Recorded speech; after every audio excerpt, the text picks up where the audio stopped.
Je l'ai annoncé dans les titres, à l'initiative du Fonds de promotion de l'agripreneuriat congolais, la salle IDIN a servi des cadres le week-end dernier à l'organisation de la troisième matinée des agripreneurs, activité organisée sous le thème le financement de projets agricoles, comment s'y prendre. Suivez ces reportages de Freddy Ikota.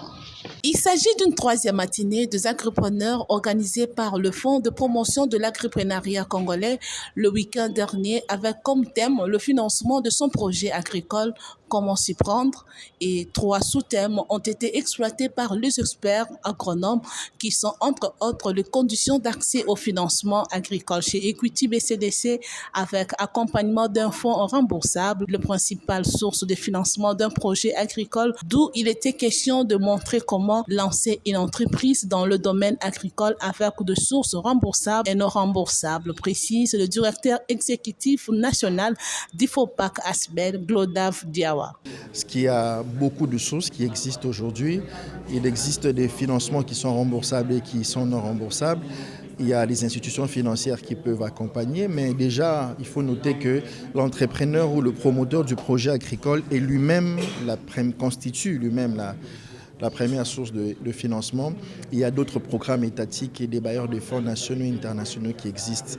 Le plus important, c'est qu'il y a des obstacles à ce financement qui ont été présentés. Il y a quelques difficultés qui sont rencontrées par les agripreneurs spécialement et nous avons essayé de mettre une lumière, d'éclairer l'audience sur ces différentes contraintes et ces difficultés qui sont rencontrées par les agripreneurs.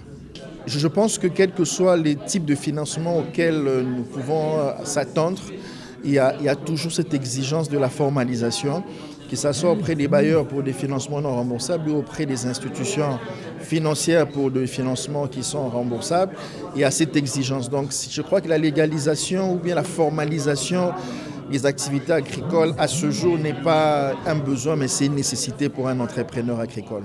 De son côté, Emmanuel Miha, expert en développement de terroir, la stratégie de levée de fonds auprès des organisations appui au développement relève 3 piliers à considérer pour pouvoir mobiliser les fonds non remboursables. Globalement, ce que nous avons présenté, c'était les piliers à considérer pour pouvoir mobiliser les fonds non remboursables des organisations d'appui au développement. Et parmi ces piliers-là, le premier était le pilier de l'information. Il faut s'informer, se former et s'informer. Deuxième pilier, c'était le pilier de la vision. Il faut avoir une vision. Il ne faut pas être un touche-à-tout, mais se focaliser dans un domaine et avancer dans le domaine de votre expertise. Et troisième pilier, c'était le pilier de la diligence. Donc, avoir un système bien organisé de travail. Il ne faut pas s'attendre à la manne.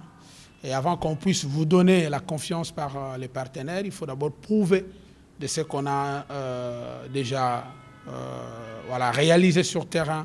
Signalons que FOPAC ASBEL accompagne notamment plusieurs projets agricoles à travers son programme de formation technique et financement qui sera bientôt effectif.